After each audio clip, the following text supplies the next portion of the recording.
Donald. Kind of talk Farnsworth to take another look at it, and it was accepted and published in 1928. And Lovecraft really didn't look back from there. He would continue along a similar vein with other stories like At the Mountains of Madness, The Shadow Out of Time, Whisper in Darkness. And then he would ask other writers to join in on the fun. And this is what he wrote in one of his letters. He called it his synthetic folklore. And he wrote, "I think it is rather good fun to have this artificial mythology given an air of verisimilitude." How do I say that? Verisimilitude. Yeah, there you go. By wide citation. It's easier to write than it is to say. By wide citation. And as we know, some of the writers who responded to his requests, Clark Ashton Smith, Robert E. Howard, Robert Bloch, Frank Belknap Long, Henry Kuttner, and August Derleth, and many others. And he also wrote in another letter, "All of our gang frequently allude to the pet demons of the others. Thus Smith uses my Yog Sotos, while I use his Sathagwa. I'm better at that than the other word, I think. Also, I don't know how to really, none of us do we? Also, I sometimes insert a devil or two in my own tales, of my own in the tales I revise or ghostwrite for professional clients. Thus, our Black Pantheon requires an extensive felicity and pseudo-authoritativeness it would not otherwise get."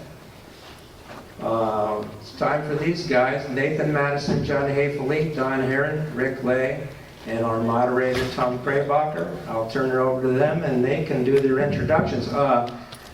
Tomorrow, John will be signing copies of his landmark book, A Look Behind the Derleth Mythos, at my table right inside the entrance to PulpFest. So look for him there at 1 o'clock, we talking about? 1 o'clock. Yep, 1 o'clock. So stop by, please. And it's cheaper than It's you can cheap, get on Amazon. yeah, cheaper than Amazon. A $20 book for 15 bucks. Okay, thank you, Mike. Let me briefly introduce the people on the panel. My name's Tom Krabacher, a longtime PulpFest member, written for things like Blood and Thunder, also a fan of Lovecraft like many of us are from back in the high school days. But my knowledge pales compared to what we have on the panel here. Let me just introduce them briefly. Next to me is Rick Lay, as in the potato chip, who most of us probably know simply because he's a longtime member, attendee of PulpFest. He's done lots of work. He's done created chronologies or delved chronologies of Doc Savage and The Shadow. He's a participant on he's contributed to the H.P. Lovecraft e-zine, and he's on the Lovecraft e-zine Google chat. Next to him is Don Herron. Don Herron is known primarily, I think, for his work on Robert E. Howard, particularly his classic book, The Dark Barbarian, which in many ways is probably the first book on any pulp subject ever really to be introduced into the academic world by an academic press. He's followed it up with lots of articles and lots of work on Lovecraft, in which he has published and talked considerably, Howard, Dashiell Hammett. Next to him is John Haefele. John Haefele, also a longtime Lovecraftian, who's written on Lovecraft, Derleth, and particularly the history of Arkham House. And his book, A Look Behind the Derleth Mythos, which Mike has just referred to, is probably one of the most important books in Lovecraft criticism to come out in the past half dozen years or so, easily. And then at the end is Nathan Madison, who we also know from PulpFest, or some of us do. He's been on panels here before. He's published in Ed Hulse's Blood and Thunder. His probably most important contribution has been his book, Any Foreign Imagery in American Pulp and Comics, 1920 to 1960, and an interest in H.P. Lovecraft has also been a part of his background as well. What we're going to do is just have an open discussion. We'll toss out, really, they'll sound like questions, but they're just talking points to get things rolling. And at the end, we'll end a few minutes early for Q&A. And let me start by asking John to address really something that's probably the most fundamental thing of this discussion, which is, since we're looking at the evolution of the Cthulhu Mythos, ask him to explain the difference between what has commonly in recent years come to be known as the Lovecraft mythos versus what we generally refer to as the Cthulhu Mythos. So, John. That's a pretty big question. Let's see if I can answer it. For many, many years after H.P. Lovecraft died, and people started to write about the Cthulhu Mythos, sometimes they were writing about Lovecraft's work exclusively, and sometimes they were writing about all the different works that other people were doing along with what Lovecraft was doing, which became known as the Cthulhu Mythos. But when you look at some of the criticism and you read it, the titles will confuse you. You'll be reading about the Lovecraft mythos, but you're really talking about the Cthulhu Mythos and vice versa. As early as 1944, when August Derleth wrote a memoir, he actually says in there that he's talking about the multi-author Cthulhu Mythos, although he's talking a lot about H.P. Lovecraft because Lovecraft had so much to do with it in the book of memoir about Lovecraft. It's still the broader topic that he was talking about. What's happened in recent years, and it's been kind of a breakthrough, is that just almost as a shorthand, people are using the term Derleth mythos to talk about August Derleth's unique contribution to the system, and the Smithos or the Smith mythos, or the Lovecraft mythos to talk about the H.P. Lovecraft mythos. And in that case, we're just talking about what H.P. Lovecraft did. The other interesting thing to say about it is that the Lovecraft mythos is considerably broader and larger than the Cthulhu mythos. The Cthulhu mythos was a later development, and the authors took it, that were all working on it, took it in a certain direction, whereas the Lovecraft mythos, it all ties together, and it starts with his earliest work and really from poetry. In fact, as of this year, the Cthulhu Mythos is 100 years old. If you go back to the very beginning, it's 100 years ago in 1916 when he wrote The Poet's Nightmare, I think, with that little section, which is a very cosmic poem. It's really a wonderful, short expression of the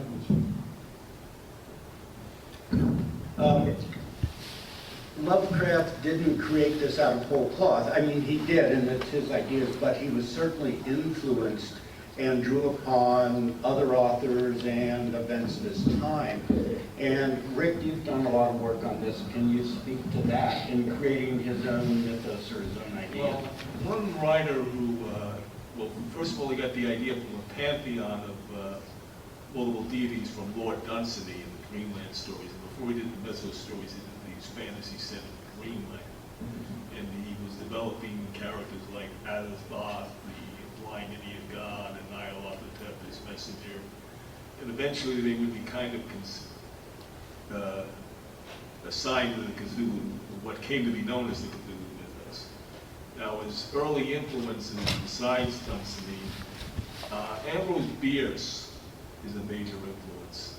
Now, he somewhat gets overlooked because Ambrose Bierce wrote a series of stories which influenced both H.P. Lovecraft and Robert W. Chambers. Robert W. Chambers wrote a famous book called The King in Yellow, which some of you may know from True Detective, or some of you may read independently. And for a long while, it was misunderstood that the Necronomicon was influenced by Robert W. Chambers' The King in Yellow because it was so similar. But when you read the letters of Lovecraft, you saw he created the Necronomicon around 1920, and he didn't read The King in Yellow until 1927. But the reason for the similarities was Ambrose Bierce. Bierce wrote a story called Inhabitant of Carcosa, which is about an Arabian scribe named Haefele, who, and the rest of the story concerns an inhabitant of a ruined city in Arabia coming back to life. Lovecraft introduces Abdul Hazred, the author of the Necronomicon, in a story called The Nameless City. So we have an Arab scribe, and like how he writes about death and resurrection. And we have then all the inhabitants of that city coming back to life. And there are some other similarities. Another acknowledgement that Bierce influenced the Necronomicon, which is Lovecraft's book of black magic, was in the festival, in which another fictional book created by Ambrose Bierce, Marvels of Old Science, or Marvels of Science rather, appears alongside the Necronomicon.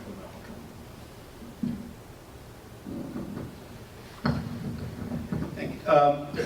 Nathan, one of your interests has been not so much, not just the literary influences on Lovecraft, but the cultural and social and political environment of the time. Can you talk a little bit about how that influences or shows up in his writing?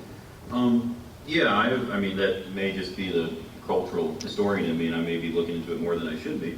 But I've always seen a lot of his, particularly the Cthulhu Mythos stories, to be kind of an extension of the stuff he was writing about in his amateur journalism work. A lot of the political, a lot of the economic things. One thing that kind of struck me, and other people have mentioned it too, is that he seems to write about the races that he's talking about, the old ones or the great ones and whatnot. Their political and social economic structures are kind of the ideals that he expressed in a lot of his amateur journalism writings about what he thought would be best for America and the world for that part. And I think going forward, a lot of the guys who followed kind of expanding on these mythos stories after he was gone, I think they didn't really follow that aspect. I think they were kind of going along with the strange and the weird kind of aspect, weird fiction that they're known for. But the political and the economic ideas that he put in his stories, I don't think they followed them a whole lot. But I think they're a big influence on what he was writing and why he was writing it in a way. What about other writers, contemporary writers, who were, through correspondence, largely became friends and in many ways influences on Lovecraft in the development of his own ideas? Don, you actually knew some of these people, at least at the time. Oh yeah, I've met some, but one of them, when they were mentioning Call of Cthulhu, Lovecraft wrote that in 1926, sent it with all expectations it would be accepted because he'd had previous stories accepted at Weird Tales, and Farnsworth Wright bounced. And so Lovecraft's kind of stumbling because this should have been published today, The Call of Cthulhu, Cthulhu Mythos, obvious instant classic, and it was rejected. And what happened was it would circulate in their circle of friends and correspondence. And Donald Wandrei from St. Paul, Minnesota, he was 17 or 18. In 1927, he hitchhiked to Providence, Rhode Island, spent about 2 or 3 weeks hanging out with Lovecraft. I just found a letter from Lovecraft to E. Hoffman Price, where Lovecraft tells, and I met E. Hoffman Price too, where he tells Price that Wandrei is the only person, this is 1931-32. Lovecraft dies, March of 1937. Okay, so this is this late in his life and his career, as pretty much everyone knows it. And while he was visiting, Wandrei was then the only person, other than Lovecraft, who had ever read The Case of Charles Dexter Ward and The Dream Quest of Unknown Kadath, neither of which had been typed. They were just in the original deal. So after that visit, Wandrei hitchhikes back to St. Paul, stops off in Chicago, drops into the offices of Weird Tales, and essentially tricks Farnsworth Wright into buying The Call of Cthulhu. He says, wow, I've just been visiting Lovecraft. He's got this great story called The Call of Cthulhu. Wow. I mean, everybody would go nuts if they read that. And Wright nudged, picked it up. It was published finally in Weird Tales in 1928, for the first time. And I'll do more later. Do the whole thing. Rick, what about the ideas of other writers? We talk about the Cthulhu Mythos or Lovecraft's mythology, but he was not alone in creating his own mythic worlds, if you will. Right, well, Robert E. Howard and Clark Ashton Smith were in a sense creating their own mythologies involving lost continents and ancient civilizations. Robert E. Howard, of course, had the King Cole stories, the Bradley Morton stories, the Solomon King stories, and then Conan, of course. And they're all interconnected in what you may almost call a Hyborian mythology in a strange sort of way.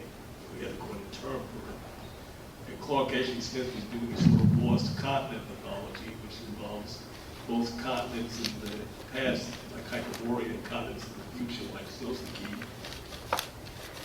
And there were writers who just came in briefly into the Cthulhu Mythos, and I think the unsung hero of the Cthulhu Mythos is Frank Belknap Long, because he was the first writer to do two things. He was the first writer in the Lovecraft circle to bring in Arthur Machen. He wrote a poem called The White People, which is based on a short story by Machen. He introduced Machen to the writings of Machen to Lovecraft, and then Lovecraft began to use all sorts of paraphernalia from the White People and the Madonna Cara and other stories. And the other thing that Belknap Long did, he was the first writer inside the Lovecraft circle who cross-referenced Lovecraft. He did it in a story called The Weird Snake, which not too many, most people think it was the first crossover was the Space Eaters, but by Long, but it was actually a story called The Weird Snake about this Middle Eastern goddess who was the head of the snake. And there's a reference to Abdul al-Hazred, the author of the Necronomicon, in that story. Other people may.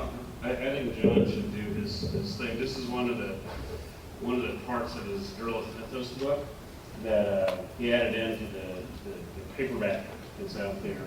The Long Lovecraft, which I was reading it, and I'd never heard of this, never thought of it. I don't know that I can go through all the detail up here from memory, but Long and Lovecraft met in New York often, and they spoke together, and there's a great deal of influence that Long had on Lovecraft, particularly moving Lovecraft away from pure supernatural in the direction of cosmic science fiction almost. Was Long's interest.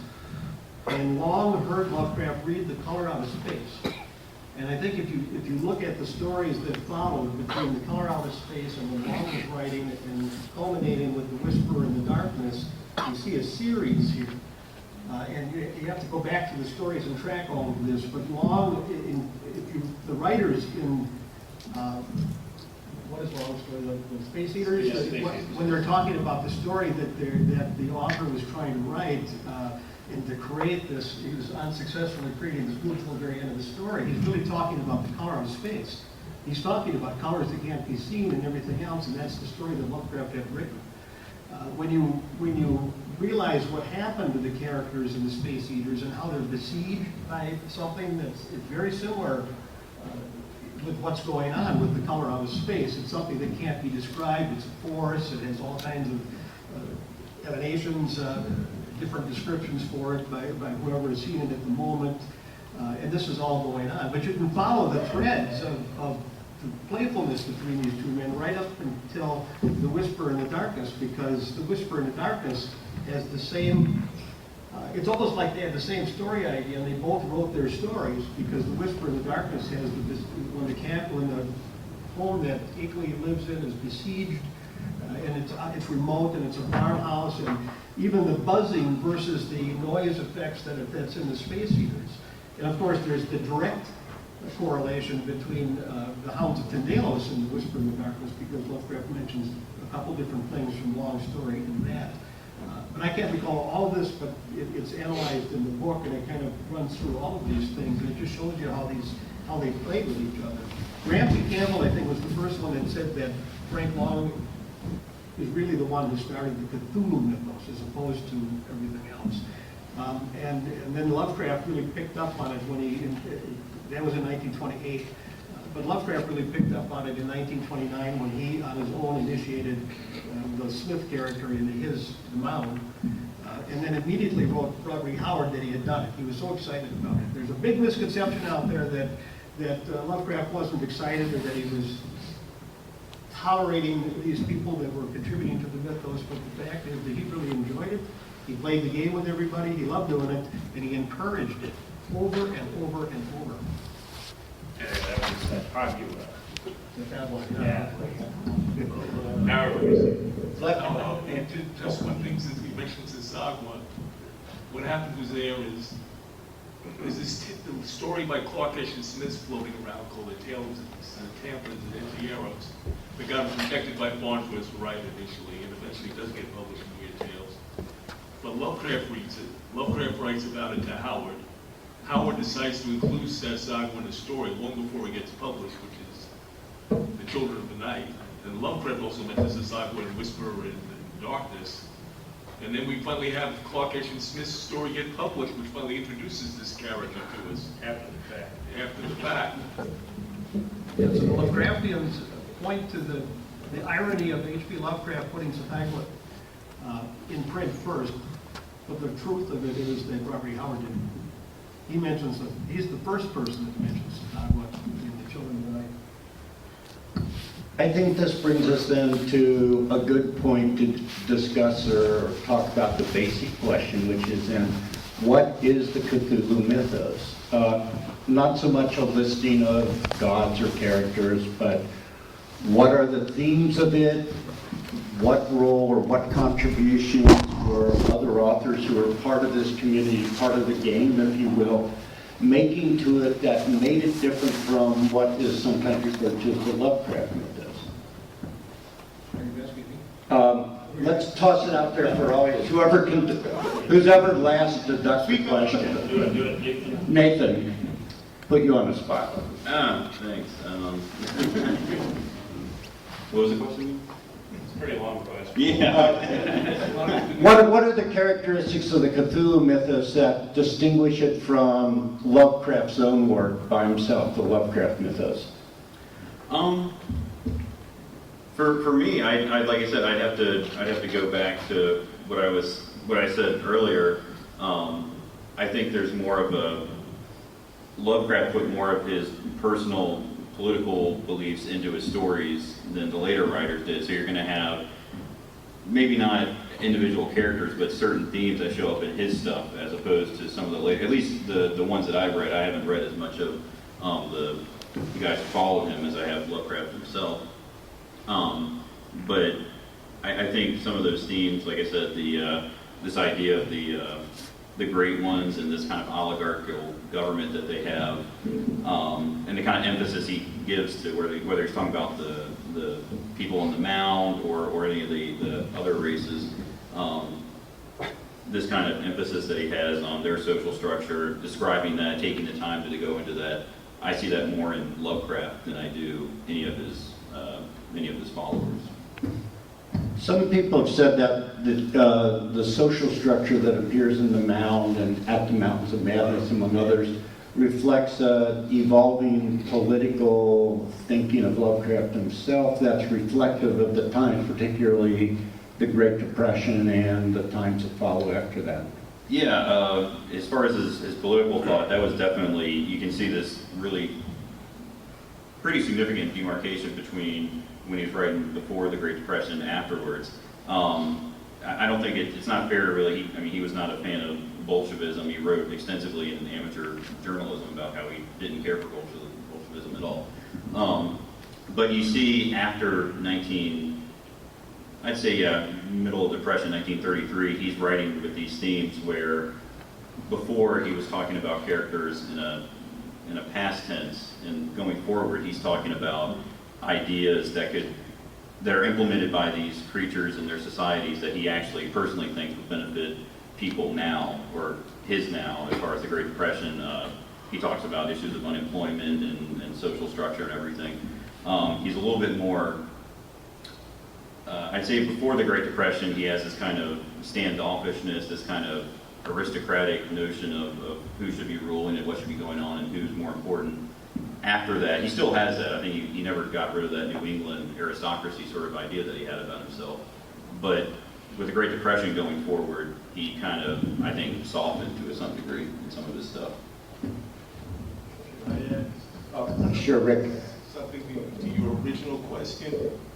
I would distinguish the various mythos in these three ways. Originally, Lovecraft's mythos was developed in a somewhat unplanned fashion, somewhat contradictory, and we had a term in there called Great Old One or Old Ones. And depending on which story you read, they were either A, a group of aquatic beings led by Cthulhu, B, a series of invisible beings led by Yog-Sothoth who were cousins to Cthulhu, C, a group of crustaceans from the planet Pluto, D, a group of crinoid beings who live in Antarctica, or finally, in a revision story called The Mound, a group of humanoids who worship Cthulhu, who live under the earth. He also worships the Sagwa, too. In the Derleth's mythos, it came to be a loose alliance of Cthulhu, Sagwa, Yog-Sothoth, Derleth's creations like Ithaquah, who were all banished by a group of slightly morally superior beings, at the very least called the Elder Gods. And then in most Cthulhu Mythos fiction, they're just a loose alliance of ancient beings.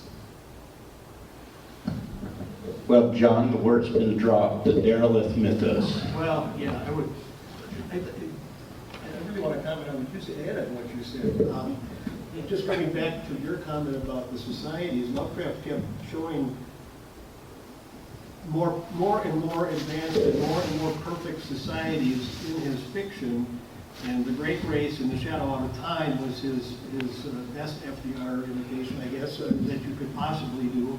And these beings were so evolved and so far ahead of anything. They existed for so long. But the mythos never went away. That was still not his purpose. He did that because that's who Lovecraft was and how he wrote. But these beings, you learn that, you know, 2/3 of the way through that they were men, just like you start out horrified by them. But you are changed as the reader because you get 2/3 of the way through, and now you learn that they're men. There's a point in that story where it almost sounds like you're waving goodbye at Disneyland because you're leaving the land of the old ones. And he says that, and it's written in there someplace. And that's because they are just like us. They encounter the unknown at the end of that story, and that's still the mythos. There's a huge mythos story underneath At the Mountains of Madness, as well as The Shadow of Time, which we need a long time to talk about here. But the other aspect of the origins of the Cthulhu Mythos is, I don't know that I can say that this is a fact, but we know that Lovecraft, in about just before he would have graduated from high school, I think they talk about it like it was a nervous breakdown, but he went through a period where he was not seen by anybody, and he read voraciously, and he read everything. And I don't think he recalls half of what he read during that period. That's all he did was read during that period. And now and he also wrote fiction, which he threw away and didn't keep, other than a handful of examples. And in 1916, he sort of starts to break out of this thing, and he's writing poetry again, and they convince him to write some fiction. Now, for the next 10 years, for the next few years, everything that he writes comes out of his unconscious. It's all dreams. It comes out of his dreams. The Dagon, or the Nameless City, or almost all of the poems are things that he dreams about and he works the imagery in. And it's kind of a neat cycle that starts here, because as he expands these stories and he makes these references, I think there comes a point where he actually starts to recognize fiction that he has read before. He certainly recognizes Edgar Allan Poe. And there's one person that has never been talked about enough, but Poe's influence on, for example, the dream stories or the dream landscapes is much, much greater than Lord Dunsany. Lovecraft himself says that Dunsany influences only strongly in about 4 or 5 of the stories that he wrote. And all these other ones that we claim are Dunsanian are really Poe stories, influenced by Poe, because Poe's dream poetry from the poems and the introduction of the ghouls and the gates of slumber and all this imagery is what he's got in his. There's more of Poe behind the dream landscape in Lovecraft than there is to insanity. But ultimately, the origins of the Cthulhu mythos, because the origins of the Lovecraft mythos, is in this stuff, because it bubbles up unconscious, it shows up in the stories, he begins to recognize it, and now he references those authors in these stories.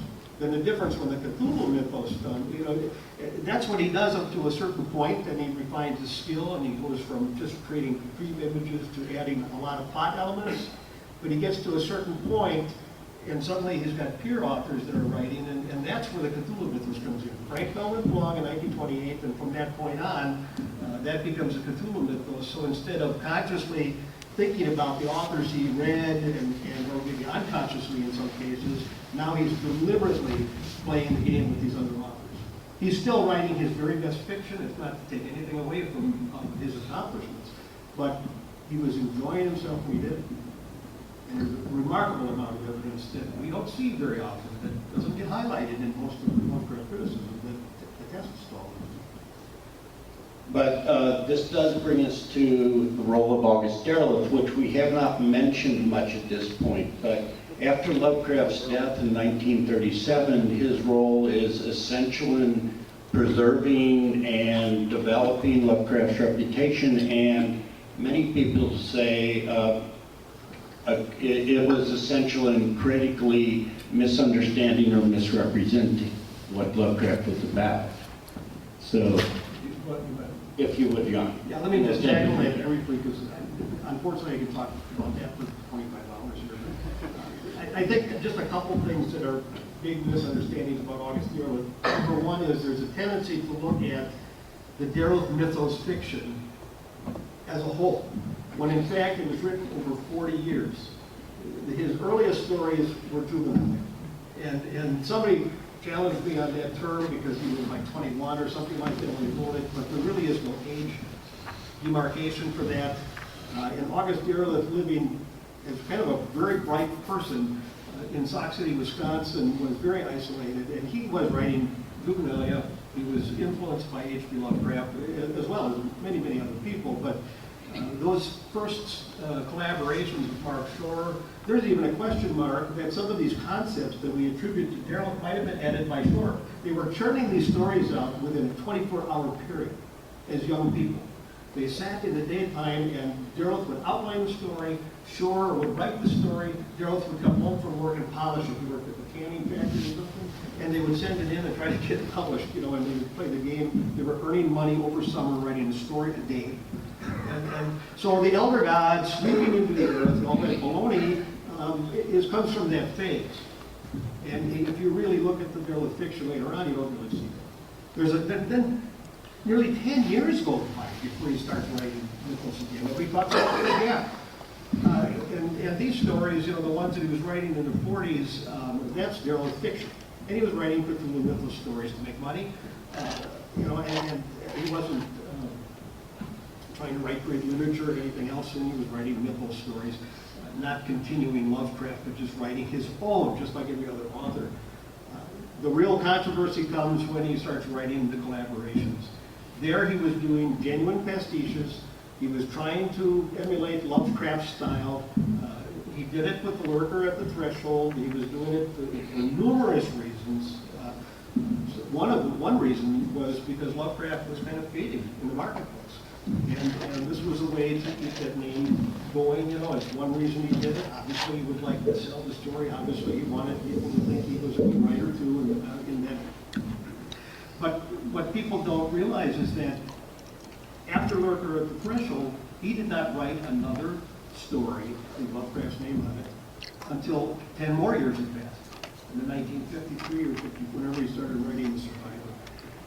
And there was many reasons why he began again then, finally. And the last thing to say about that is just that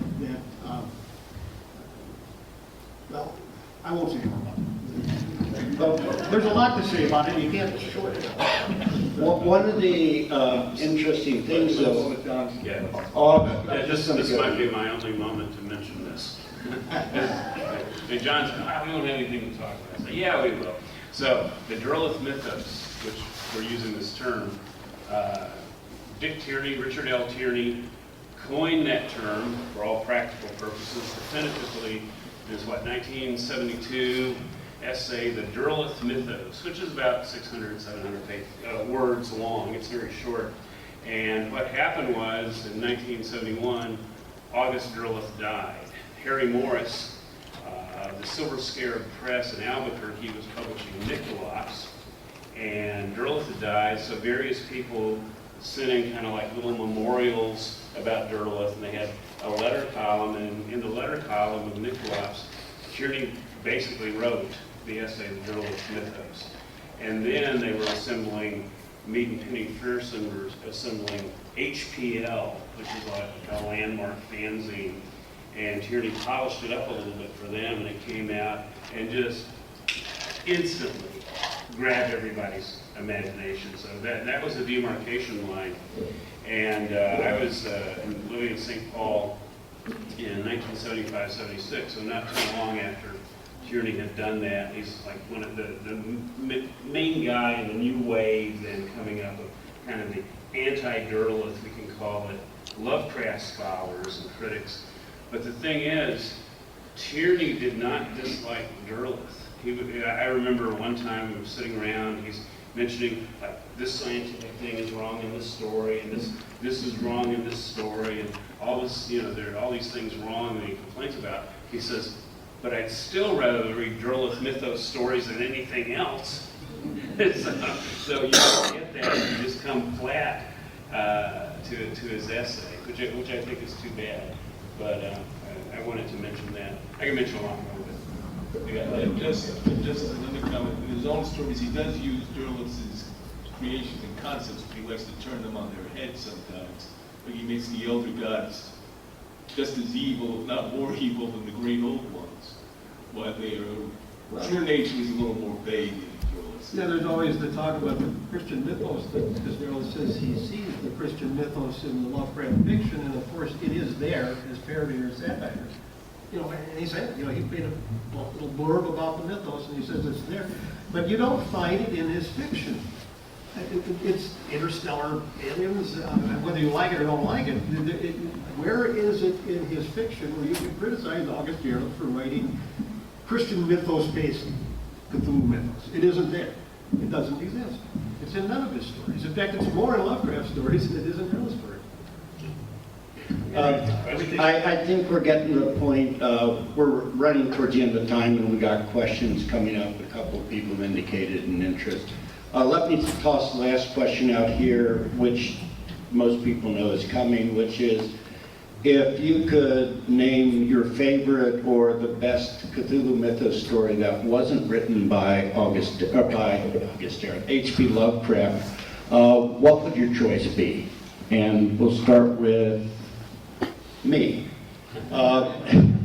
And I think if it was by one of Lovecraft's contemporaries, it'd probably be The Black Stone by Robert E. Howard. I mean, it's a personal choice. Some people argue otherwise, and but I go with that. If it's by someone of a later generation, I think it would be Fritz Leiber's A Bit of the Dark World, which appeared around 1960, 1962, which I think catches Lovecraft's feel of the cosmicism and just something lurking on the edges out there, better and more subtly than just about anything I can recall by other writers. Rick. Okay, I'm also a Robert E. Howard fan, so I won't choose the one you chose. I'll choose one that's maybe peripheral to the Mythos. It's sometimes called The Secret of Lost Valley, or The Valley of the Lost. And it ties into the Children of the Night.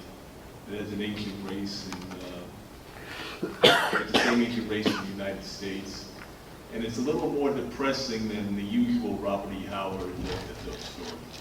And if I would say for a modern writer, I would always call it Wagner's Styx, which is one of the best Mythos stories I've ever read. I could probably, again, quibble between various stories, but again, back to hanging out with Dick Tierney. We were hanging out one day, I don't know if we were driving around in Volkswagen Bugs or cemeteries or something. We were doing something. And we were talking about Clark Ashton Smith and his story, Ubo Sattva, about the whole cycles of life and how everything rises from the ultimate slime, returns inevitably someday to the ultimate slime, and kind of like the Mountains of Madness thing, you know, like they're human, you know, that concept. Journey's just talking, he says, yeah, but people don't understand. Ubo Sathla is us. He says, wait a second, Ubo Sathla, U.S.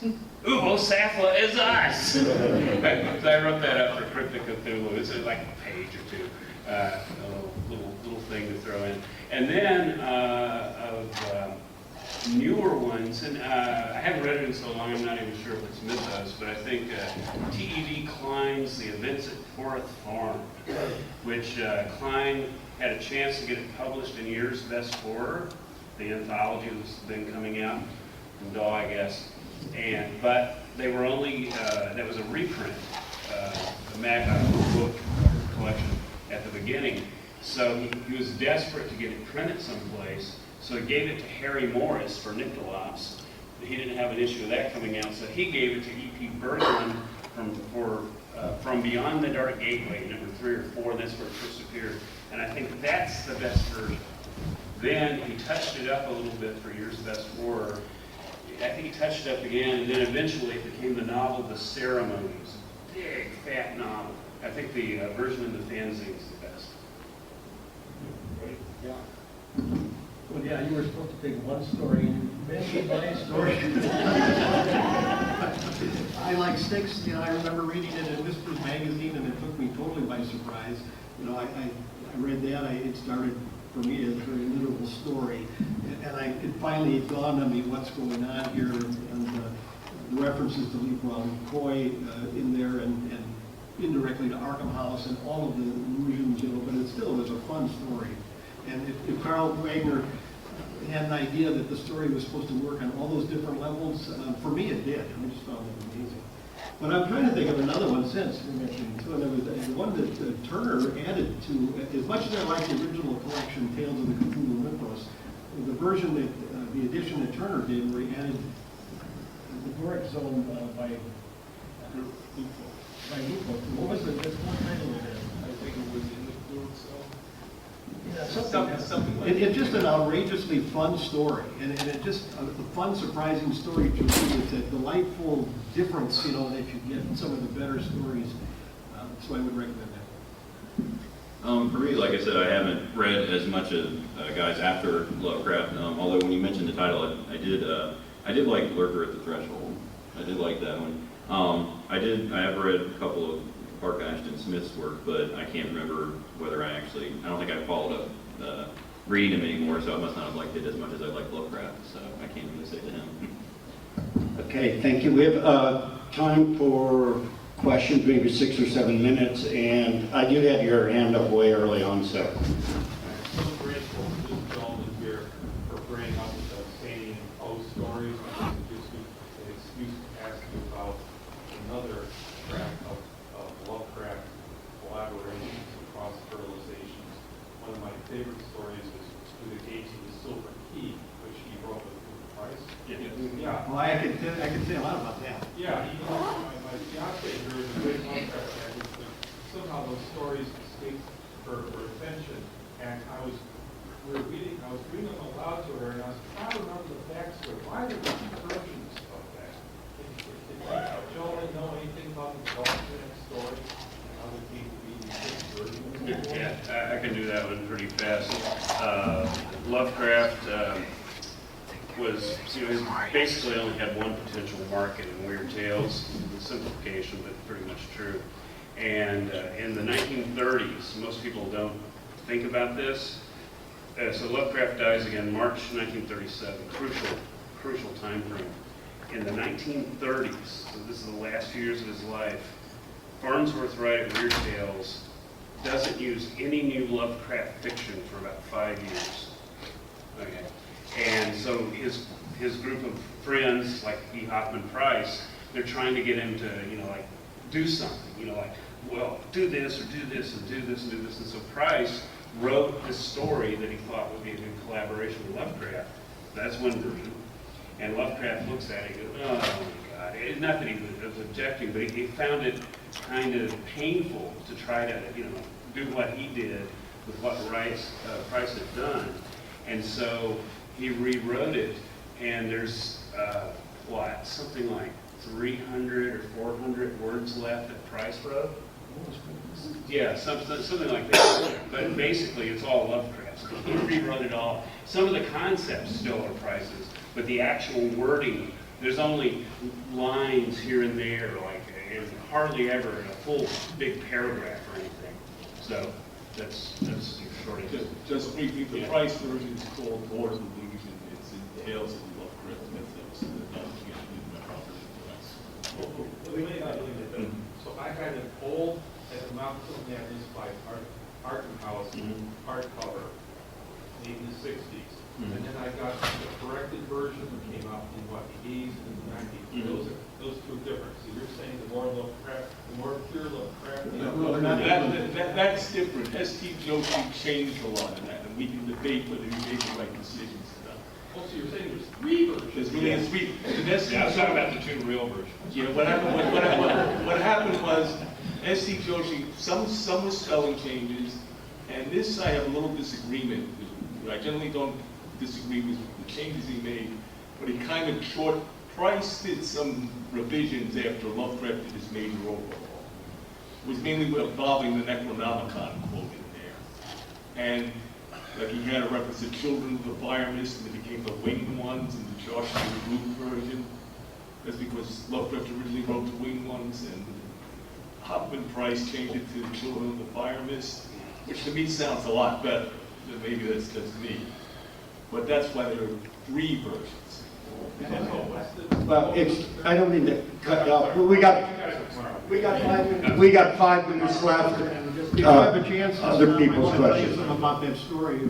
Yes, I have a question for John. Second part. One is, can you comment on Derleth's misinterpretation of the so-called black magic book in Lovecraft, and also his reference to the idea of beings could be compared to elementals? Those are 2 very big questions again. Derleth, I'll answer the second one first. Derleth was trying to incorporate the worlds of other authors into the mythos when he was writing his earliest stories. And some of them that were not collaborations, like the thing that walked in the wind, and that Lovecraft was actually a participant in that story with Derleth. And Derleth was incorporating Eldrin Blackwood's idea of elementals. And there's quite a few references in Lovecraft stories to earth gods and things that are free to roam, and that's really what Derleth was picking up on. Not every great old one is trapped on Earth someplace, but they are able to move out. And Lovecraft makes all kinds of references to other things on this planet. In the Call of Cthulhu, there's a paragraph, and I'm paraphrasing here, but it says, things came out of the earth, from the depths of the earth, but they were not the great old ones, but there was something else that was there also at the beginning when all these things were going on the planet that still came to see people. There are all kinds of references in Lovecraft's fiction. I'm beginning to incorporate that all right now in the book I'm writing now, so I don't have them all at my fingertips, but there's a lot of evidence to show that what Derleth was doing with some groups of his demons, or whatever you want to call them, is roughly or loosely based on what Lovecraft was doing, but he was also creating his own mythos. As far as the black magic quote, I have a long section in the book, and I can't remember the chronology of all of this, but there's a number of letters that are lost. And I never had a problem with the black magic quote. When I went into the library in Madison, Wisconsin, and I got the entire letter that has what Barnes, I think his name was, wrote to Derleth, and you read that whole letter, I don't find it such an antagonistic position to what I see in Lovecraft's fiction, because there is magic in Lovecraft's fiction. We don't understand it as magic, we understand it as science and things like that, but how can you possibly read Dreams in the Witch House and not realize that that's exactly what Lovecraft was doing in 1930, especially in 1930 when these letters were going. You got a sorcerer basically out of Innsmouth in the thing on the doorstep. We actually have references to spells being cast in the last story he wrote, The Haunter of the Dark. This thread, there's two tiers of mythos stories that intertwine, that thread all the way through Lovecraft's fiction from 1926 on, and magic and other components of supernatural, interdimensional type stuff, as opposed to the outer space aliens and civilizations, are one of those two big themes that he uses and crosses over. So I think very likely that something, the quote is fairly accurate, or it's based reasonably close on something that Lovecraft said. And just one other point too, there's a lot of people think that all my stories are this or that or the other thing. Lovecraft made that as a rhetorical remark in the letter, and he's probably referring to all the stories I'm doing now, or all the stories that we're talking about, or all that we've talked about in the past letters. I can't imagine that he could possibly be applying it all the way back to every single thing that he's written, which is the way that people interpret it these days. We gotta wrap it up. Right, yeah. Out of time. Out of time, out of space. Or is that backwards? Out of space and Whatever John says, but the fact is we're getting the signal that the time for the panel is up, and the next panel will be starting shortly. So I'd like to thank our panelists and invite you to come to the Weird Tales panel tomorrow night, which will follow on aspects of this topic. Something else?